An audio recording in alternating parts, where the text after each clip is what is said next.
Hi all, കേസസ് cooking and lifestyle വ്ളോഗിലേക്ക് ഒരിക്കൽ കൂടി സ്വാഗതം. ഇന്നത്തെ വീഡിയോ എന്ന് പറഞ്ഞാൽ നമ്മൾ ഉണ്ടാക്കുന്ന ഫുഡ് കാണിക്കുന്നതേ ഉള്ളേ. അപ്പോൾ അത് റെസിപ്പി ആയിട്ടില്ല. റെസിപ്പി നമ്മൾ വേറെ വീഡിയോയിൽ ഇടാമല്ലോ. നമ്മൾ 1-2 ദിവസത്തെ ഫുഡാണ് കാണിക്കുന്നത്. അതുപോലെ തന്നെ കരിക്ക് ഷേക്ക് ഉണ്ടാക്കുന്നതും കൂടെ കാണിക്കുന്നുണ്ട്. പിന്നെ എൻ്റെ ഫേവറേറ്റ് ഒരു ഫുഡാണ്, അതും കാണിക്കുന്നുണ്ട്.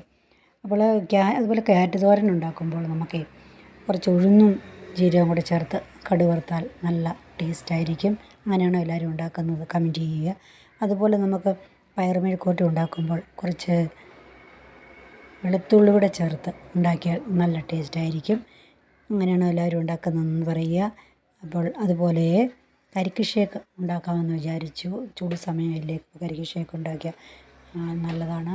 തണുപ്പ് നമുക്കിപ്പോൾ ചൂട് സമയത്ത് തണുപ്പുള്ള ആഹാരങ്ങൾ നമ്മൾ കഴിക്കണമല്ലോ. അപ്പോൾ നമ്മൾ കരിക്കും വെള്ളം കുടിക്കുന്നത് നല്ലതാണ്. അതുപോലെ കരിക്ക് ഷേക്ക് ഉണ്ടാക്കി കുടിക്കുന്നത് നല്ലതാണ്. അപ്പോൾ അതിനായിട്ട് കുറച്ച് കരിക്ക് വൃത്തിയായിട്ട് എടുത്തതിന് ശേഷം അത് മിക്സിയുടെ ജാറിലേക്ക് ഇട്ട് കൊടുക്കുക. നമുക്കതിലേക്ക് കരിക്കും വെള്ളം കൂടെ ചേർത്ത് കൊടുക്കുക, ഒന്ന് ബ്ലെൻഡ് ചെയ്യുക. അതിനുശേഷം നമ്മൾ അതിലേക്ക് കുറച്ച് പീനട്ട് കൂടെ ചേർത്ത് കൊടുത്തു, ഒന്നുകൂടെ ബ്ലെൻഡ് ചെയ്യുക. പിന്നെ നമുക്ക് ആവശ്യത്തിന് വെള്ളം വേണമെങ്കിൽ ഒഴിച്ചാൽ മതി. തേനും കൂടെ ചേർത്ത് കൊടുത്തു, മധുരത്തിന് വേണ്ടി തേനും കൂടെ ചേർത്ത് കൊടുത്തു. അപ്പം നല്ല പഞ്ചസാര നമുക്ക് ചേർക്കേണ്ട, തേനൂടെ ചേർത്ത് കൊടുത്ത് ഒന്നുകൂടെ ഒന്ന് ബ്ലെൻഡ് ചെയ്തെടുക്കുമ്പോൾ നമുക്ക് നല്ല കരിക്ക് ഷേക്ക് കിട്ടുന്നതാണ്. അപ്പോൾ ഈ ചൂട് സമയത്ത് എല്ലാവരും ഉണ്ടാക്കുക, എന്നിട്ടത് കുടിക്കുക. അപ്പം നമുക്ക് ശരീരത്തിന് നല്ല തണുപ്പ് കിട്ടും.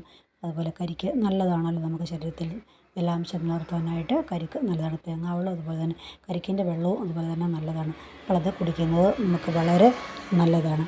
അപ്പോൾ ഇങ്ങനെയുള്ള ഫുഡൊക്കെ എല്ലാവരും ഉണ്ടാക്കി കഴിക്കണം. പിന്നെ വേറൊരു ഫുഡ് അവിടെ കാണിച്ചേക്കുന്നതെന്ന് പറഞ്ഞാൽ നമ്മൾ പായസം അതിൻ്റെ കൂട്ടത്തിൽ പായസത്തിൻ്റെ കൂട്ടത്തിൽ കുറച്ച് അവൽ, അതുപോലെ അതിൻ്റെ കൂട്ടത്തിൽ കുറച്ച് ഏത്തയ്ക്ക അരിഞ്ഞത്, ഇതെല്ലാം കൂടെ ചേർത്ത് കുറച്ച് പീനട്ട്, ഇതെല്ലാം കൂടെ ചേർത്തൊന്ന് മിക്സ് ചെയ്ത് ഒന്ന് കഴിച്ച് നോക്കണം. എന്താ ടേസ്റ്റ്, ഒന്ന് കഴിച്ച് നോക്കണം. കഴിച്ച് നോക്കിയിട്ട് നമുക്ക് ഒന്ന് പറയുമല്ലോ എല്ലാവരും, പ്രത്യേക ഒരു ടേസ്റ്റാണ്.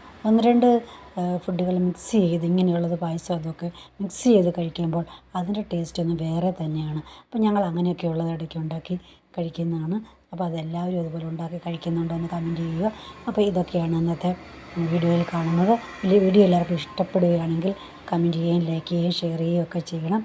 ഇനി ഇതുപോലുള്ള കുക്കിംഗ് വീഡിയോസും നമ്മളുടെ ഫുഡ് അതുപോലെ തന്നെ റെസിപ്പി ഇതൊക്കെ പുറകെ വരുന്നതായിരിക്കും. അപ്പോൾ എല്ലാവരും വീഡിയോസൊക്കെ ഒന്ന് കണ്ടു നോക്കുക, അഭിപ്രായങ്ങൾ പറയുക. ഓക്കെ.